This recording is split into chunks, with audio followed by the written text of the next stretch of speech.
Y una buena tarde también en México. Voy a darle la bienvenida a Rizzio Portillo, experto en temas eclesiásticos y profesor de comunicación. Un gusto tenerlo, Rizzio, en Ángulo de NTN 24. Bienvenido. Un saludo a la audiencia. Sí, Imán, vamos a continuar con esa reflexión, lo escuchábamos perfectamente. A propósito de esto, Rizzio, que ha citado muy bien el Imán a manera de un dicho. La paz entre los pueblos debe darse cuando haya paz entre las religiones. Se habla de un diálogo interreligioso que ahora busca como prioridad el Papa Francisco en Asia, en Oceanía, en lugares recónditos. Llega a este país con millones de musulmanes, donde la población católica es muy pequeña, pero hablar de tolerancia, hablar de paz. ¿Cuán cierta es esta expresión que ha dado el imán aquí? La paz entre los pueblos debe darse cuando empieza la paz entre las religiones, la tolerancia, el respeto, que es lo que finalmente promueve el Papa Francisco en estas visitas. Creo que es fundamental entender todas las iniciativas de Papa Francisco en materia de paz y diálogo interreligioso. Han sido 45 viajes apostólicos en el pontificado y son 12. Algunos podrían ser solamente 11, pero 12 específicos para Asia, sobre todo para países que tienen mayoría en religión musulmana. Creo que esto es numéricamente un dato importante en reconocer el esfuerzo constante. Casi el 30% de sus viajes apostólicos han sido en búsqueda de esta paz. Y la palabra clave que ha dicho el imán sobre diálogo interreligioso, Papa Francisco, yo tuve la oportunidad de hacer mis estudios doctorales sobre diálogo en Papa Francisco, y para el diálogo interreligioso el Papa parte de dos criterios. Uno, la libertad religiosa como criterio fundamental, y el segundo, el sentido de la trascendencia, que está en todas las religiones, en toda especie humana que busca trascender hacia lo superior. Ciertamente hay que argumentar al respecto sobre esto, Rizzio, sobre el papel de la Iglesia.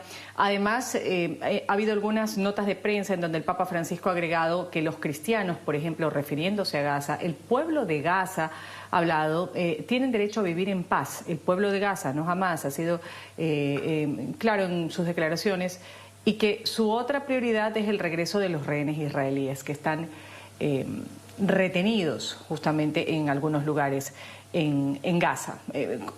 ¿Qué podemos argumentar a lo ya expresado por Marcial? Un primer comentario de que la Santa Sede como Estado está de acuerdo en que existan dos estados independientes, tanto Palestina e Israel, y obviamente ese acuerdo de convivencia común es fundamental. Quiero unirlo un poco a la categoría de diálogo y encuentro, que en Papa Francisco tiene características muy particulares. Incluso la razón de estos viajes apostólicos es que para el Papa el viaje es una característica proxémica, tiene que ver con la presencialidad, tiene que ver con el contacto físico de las personas. Incluso a veces dice tocar la herida o tocar la carne del otro, que es parte de lo que él quiere hacer en este tipo de viajes. De tal manera que no es simplemente un maestro del diálogo, no sé, efímero, abstracto, sino que va al lugar preciso a encontrarse con los demás y reconoce que es importante este encuentro como el evento constitutivo de la realidad social. No sé, un filósofo austriaco, Martin Buber, toda vida humana ese encuentro. Papa Francisco parte de este criterio de para dialogar es necesario transitar el camino del encuentro. Rizzio, con respecto a esto que decía el imán, dejar de lado ciertas no concordancias, yo quiero preguntarle en esta visita que hace a Asia, hay un gigante que queda en segundo plano. Hablamos específicamente de la relación del Vaticano con China, un Estado oficialmente ateo, donde la práctica religiosa está fuertemente restringida, incluso por el gobierno. Esto estará en un segundo plano en esta visita en la que el Papa Francisco sigue adelante con este intento de reconstruir relaciones diplomáticas, porque eso también dice el Vaticano con Beijing. Hasta el momento, el país más cercano que ha visitado el Papa es Mongolia, desde donde envió un mensaje a China. ¿Cómo va esto? ¿Cómo se puede calificar esta relación, este acercamiento que quiere hacer con un Estado oficialmente ateo como es China, donde la práctica religiosa está restringida por quienes manejan este país en particular?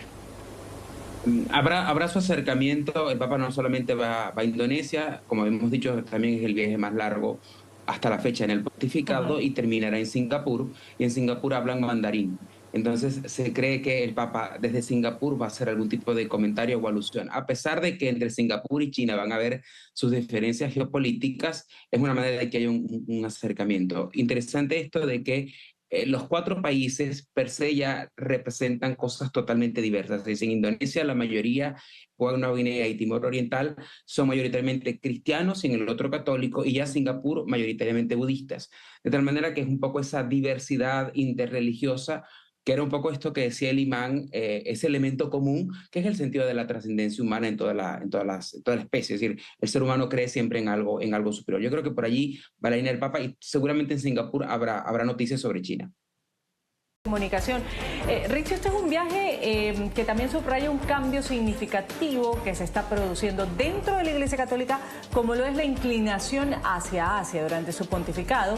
Recordemos que el Papa Francisco ha visitado Corea del Sur, Japón, Filipinas, Tailandia, Myanmar, Bangladesh. También ha nombrado a cardenales filipinos, surcoreanos para ocupar altos cargos en la administración central de la Iglesia. ¿Cuál es este mensaje que quiere abrir el Papa Francisco particularmente en Asia?